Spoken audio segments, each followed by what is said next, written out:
This is about Aleister Crowley. Horrible.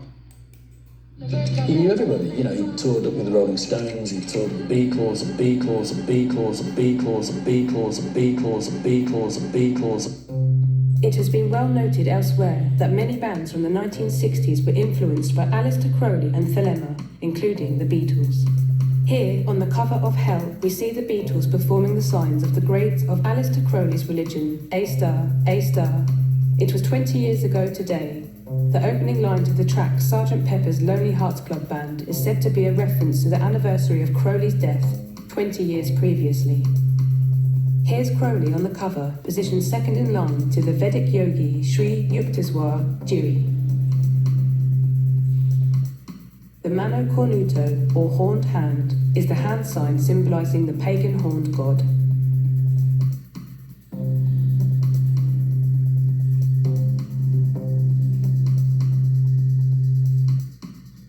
Here are the Beatles on a photo shoot for the Yellow Submarine album. Notice that Paul is doing the OK sign and John is doing the Mano Cornuto. Not Paul and not John. In this image, John decides to stick with his horned hand gesture, while Paul switches his OKs to an owl face.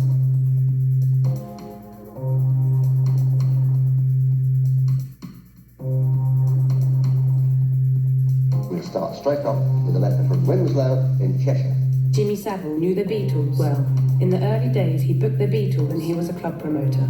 He then went on to tour with the Fab Four at the height of their fame, where he acted as compere and master of ceremonies. In the 1960s, Jimmy Savile and the Beatles were the British pop industry.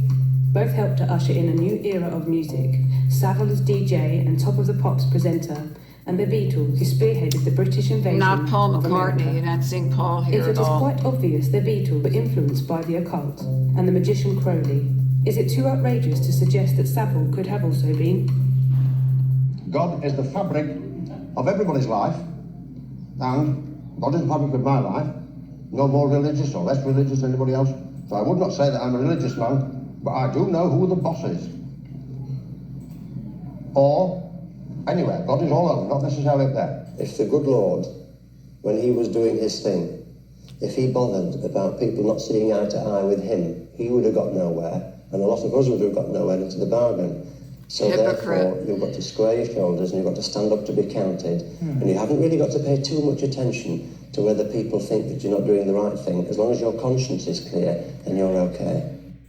I'm not constrained pretty well by anything. The tough thing in life is ultimate freedom.